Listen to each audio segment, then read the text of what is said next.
Ek groet julle vanuit koue Heidelberg, maar daar is ander dele wat baie kouer is, en dan is 'n mens nie lus vir koue kos nie. Dan is dit heerlike warm kos, en die meeste mense praat van pannekoek en sop en broodjies.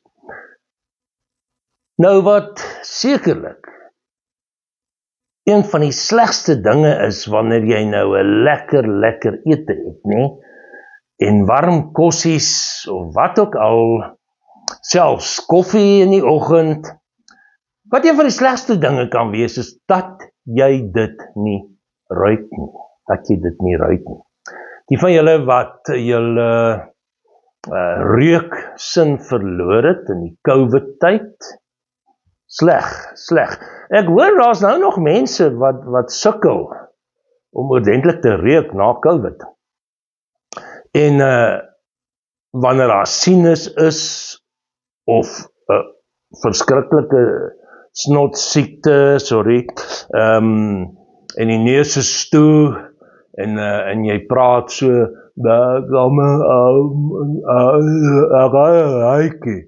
dis am vreeslik. Dis 'n wonderlike sintuig wat God vir ons gegee het om te kan ruik.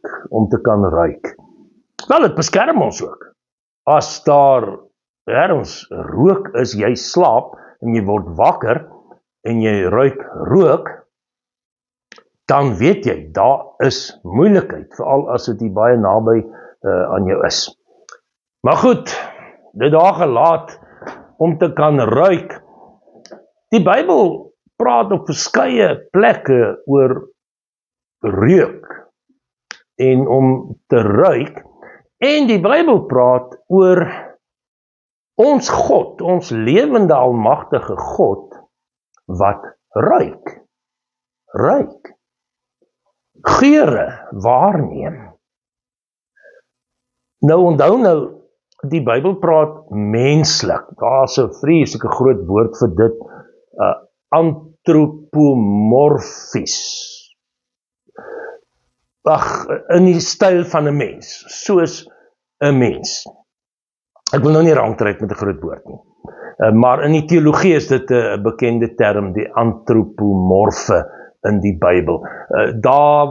God word aan ons bekendgestel as die God wat sien, wat hoor, wat praat, menslike eienskappe. Omdat ons mense is, sodat ons kan verstaan, al is God en nie 'n mens nie.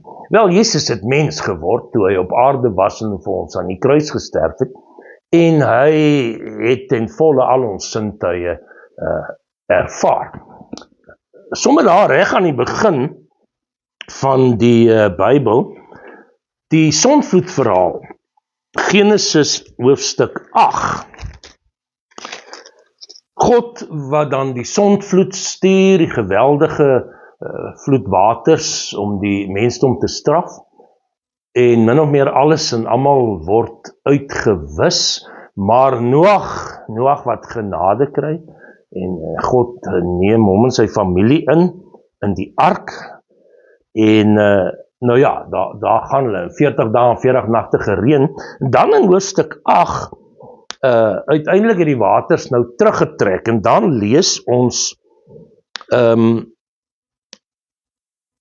vers 14, op die 27ste van die tweede maand was die aarde droog, en toe sê God vir Noag, gaan uit die ark uit, jy en jou vrou en jou seuns en hulle vrouens, en al die lewende wesens wat by jou is, van watter soort hulle ook al is, voëls, diere, alles wat kruip, hulle moet saam met jou uitgaan, hulle moet wemel op die aarde en vrugbaar wees en baie word op die aarde.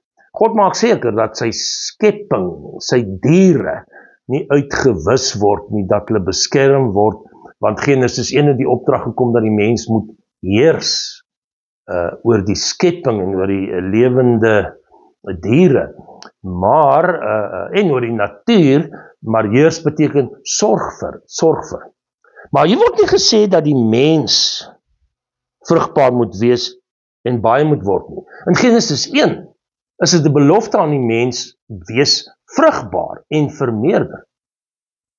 Nou dit is so tussen die lyne, maar net genoeg om Noag hulle te laat worry. Waarom word hulle nie genoem nie? Gaan hulle nou uit die ark uitkom en God trek hulle 'n streep en dan wis hy hulle uit. Finaal. Maar die vrees seker by hulle, stel ons God tevrede? Gaan God aan met ons? Is daar genade vir ons? Begin hy voor met ons? En Noag en sy seun, sy vrou en sy skoondogters het uitgegaan, al die diere, en toe het Noag 'n altaar vir die Here gebou. Wat baie duidelik sê, hy ken God nog steeds. Hy het God nie vergeet daar in die ark nie. Hy en sy gesin, hulle aanbid die Here, hulle wil hom dien, hulle erken hom as hulle God, van al die reinvee en die reinvoëls gevat, brandoffers op die altaar gebring. Nou, moet nou nie 'n issue maak van reinvoëls en reindiere nie. Lyk vir my in daai tyd het ou Noag al vermoed, daar is sekere diere wat nie so rein is nie en party is onrein, maar die ander was ook daar, wat dan in Levitikus later van tyd gesê word, hulle is nie rein nie. So daar was sekerlik plek vir broer en suster vark ook. Ander storie, daai. Die Here het die offer aanvaar. Die Hebreërs sê, dit was vir God 'n aangename geur. Dis hoe dit gewerk het in die ou tyd. Die offers wat jy bring, by ander volke ook, die gode wat dit verwerp, want dit ruik nie lekker nie, en daardeur wil hulle eintlik sê, maar hierdie mense wat die slegte offer bring, se lewe ruik nie lekker nie. Dit gee aanstoot, soos 'n slegte reuk aanstoot gee, né? En God het by homself gesê, ek sal nie weer so 'n ramp oor die aarde laat kom vanweë die mens nie. En dan, wonderlik, in hoofstuk 9, God het vir Noag en sy seuns geseën en vir hulle gesê, wees vrugbaar, word baie, bewoon die aarde. Daar kom dit nou ook na hulle toe, soos vir die diere. Die blydskap by hulle, God ruik hierdie offers. Dit was heel moontlik, ja, brandoffers. Nou baie keer in die Bybel is daar offers gebring, 'n gedeelte van diere of graanoffers of wat ook al wat op die altaar gebring is, maar wat ook gebrand is, uitgebrand is.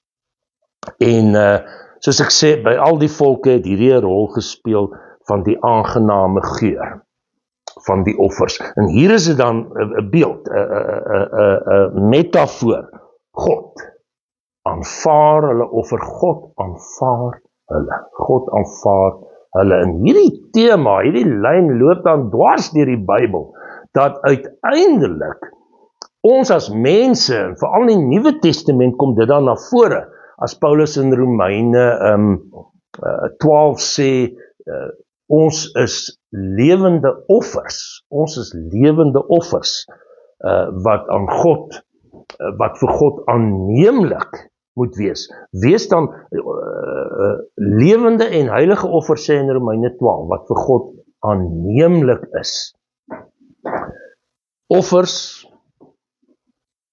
gebede word in die Bybel gesien as 'n aangename geur, Nou onthou nou, wat doen 'n slegte geur of reuk? Dit stoot weg. Dit kan jou siek maak, naar maak. Dit walg jou, maar dit stoot weg. En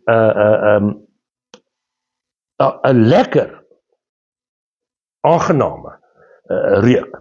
'n Slegte reuk, het ek nou gesê, aangename reuk stoot jou weg. Nou weet jy wat ek gesê het nie. Nee, Ek het gesê, ek wil sê, 'n slegte reuk. 'n Slegte reuk, dink ek het dit sê. 'n Slegte reuk stoot jou weg.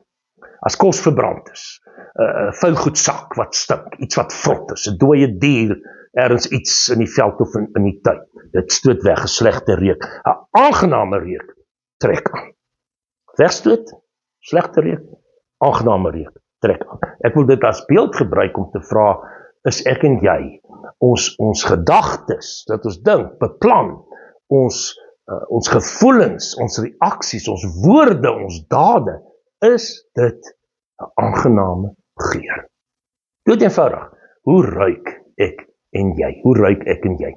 Ons doen geweldig moeite om goedjies aan te spuit en lekker te ruik. Dis reg, as jy nou byvoorbeeld Hooglied gaan lees, dan is daar pragtige dele waar hy vir sy bruid sê, en sy sê vir hom, hulle ruik soos heerlike olies, hulle ruik soos Libanon plante, hulle ruik soos blomme, kyk, hierdie paartjie het mekaar beruik, hoor, en bekruip. Ok, laat ek nou nie meegevoer raak nie.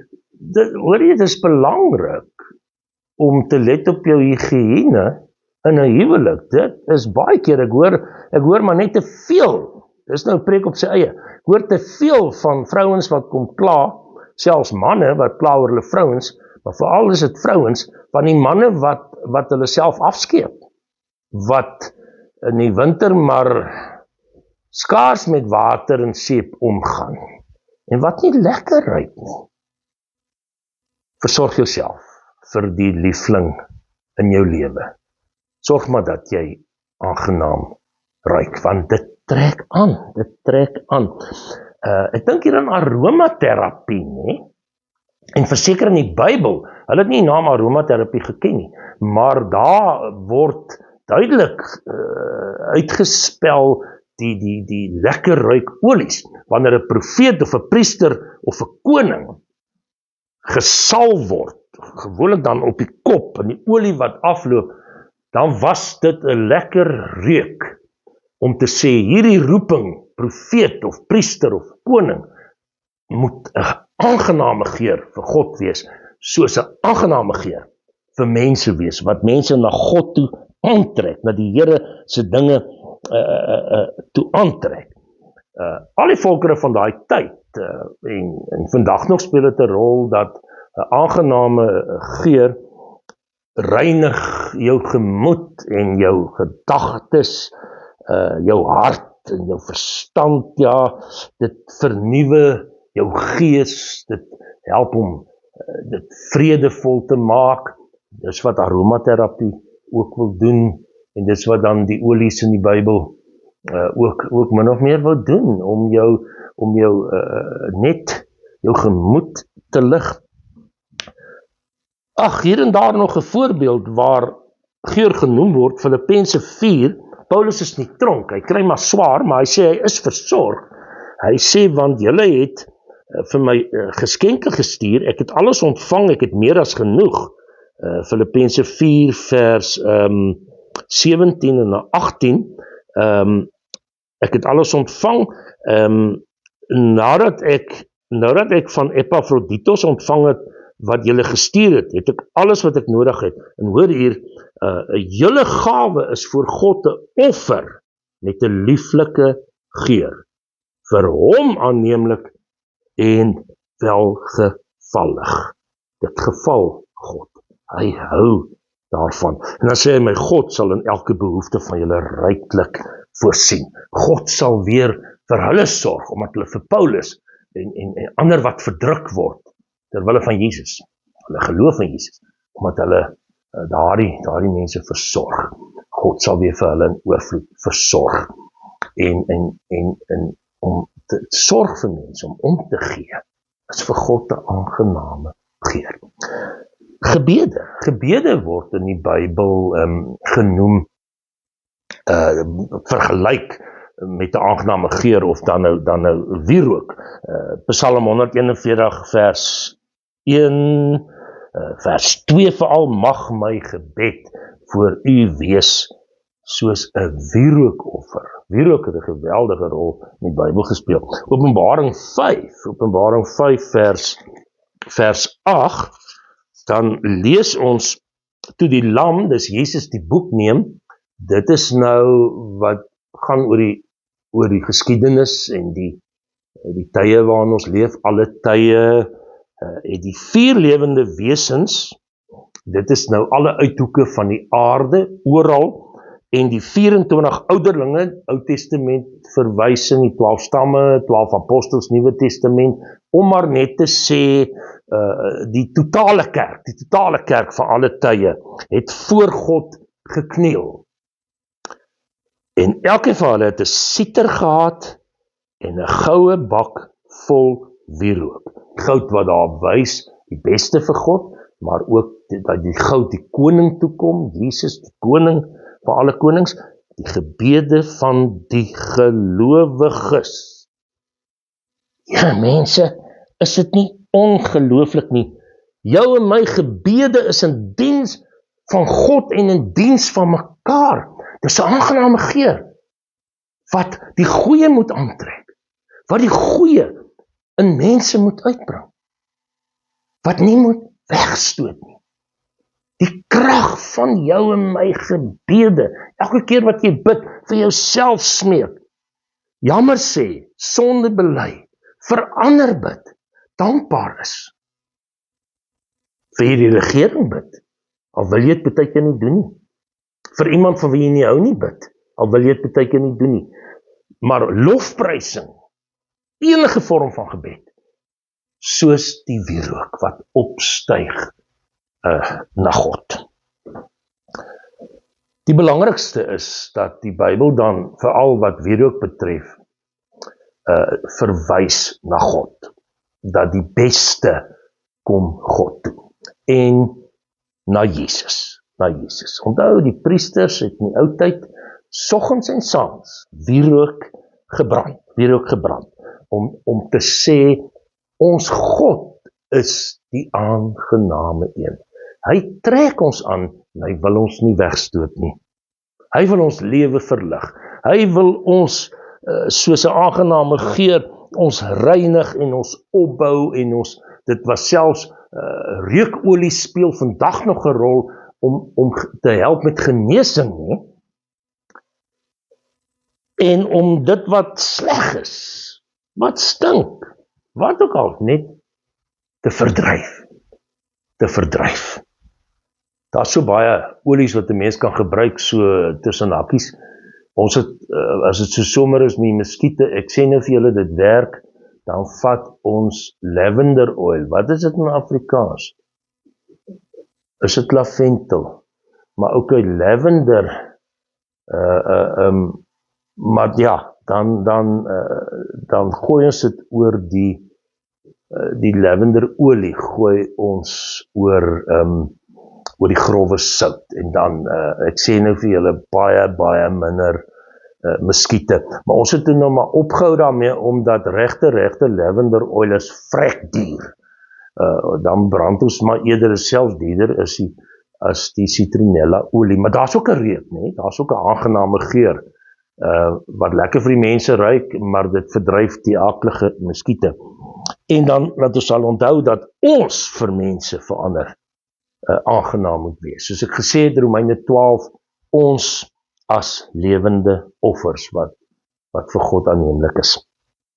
Sterrekykers wat gekom het, ek het al baie daaroor gepreek, rondom Kersfeestyd, toe Jesus gebore word, goud, om te sê hy is koning, die mirre, om te sê hy sal ly aan die kruis, mirre wat tuin verlig, wys na sy lyding, wys op sy lyding, en dan die wierook, om te sê, hier is meer as net 'n baba, 'n kind, 'n mens, hier is God, hy kom die wierook toe. Ja, ons moet net meermale dink, wie is Jesus, met wie het ons te doen, wanneer ons probleme so stink, ons sonde so stink en wil oorvat en ons wil versmoor. Openbaring praat van uit die hel, uit die onderaardse diepte, uit die hel, dis nou maar hoe hulle gedink het waar het is, het dit soos vrot eier erge tipe suurreuk swavel uitgekom om dit te verdryf. God verdryf dit, ek en jy verdryf dit. Jesus verdryf dit.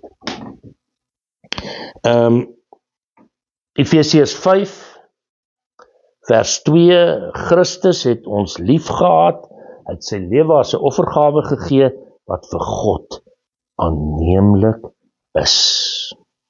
En daai woord aanneemlik is die Griekse woord euodia, daar is mense met daai naam, vrouens, en dit beteken 'n aangename geur. Dit is vir God aanneemlik Jesus se offer.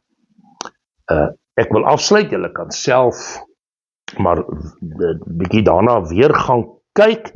Ek gaan lees dan laaste deel dat ons dan die aangename geur is vir God in 2 Korintiërs 2 vers 14. Hy voer ons altyd saam in sy triomftog, oorwinning van Jesus. Onthou Kolossense 2 vers 15 het gesê, hy het die bose magte ontwapen, hulle in die openbaar vertoon deur hulle as gevangenes in die triomftog mee te voer, nee? Verwys na die gebruik van daai tyd, as 'n koning 'n oorwinning behaal het oor die vyand, dan word hulle gebind die vyand, aangejaag in die stad. Al die mense staan in cheer en blaas op trompette en dromme word geslaan. En daar word wierook gebrand. Dis sulke fakkels, is min of meer hoe die fakkels ook gelyk het, dan is wierook was fyn gemaal, en dit het die hele dorp of stad vervul. Hy sê dit word oral versprei.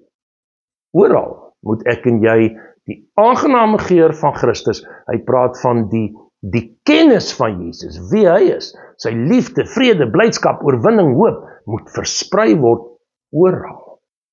Nie maar net hier en daar, by die werk, by die skool, in die huis, oral in die wêreld, oral in ons land, elke deel van die lewe. En dan is die fakkels gehou en die mense het die wierook gebrand. Hy sê ons is die wierook wat deur Christus vir God gebrand word. Ons is die wierook wat deur Christus vir God gebrand word.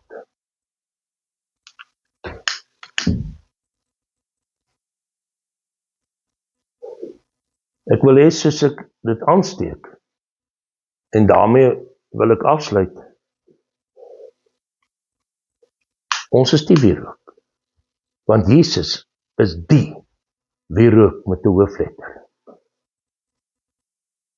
Sy dood, sy opstanding,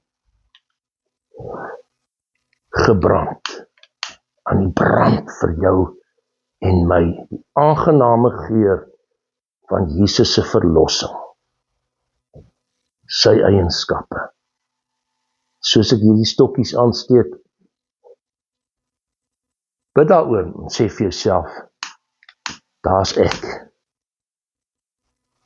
daar brand ek, daar bring ek 'n aangename geur van Jesus.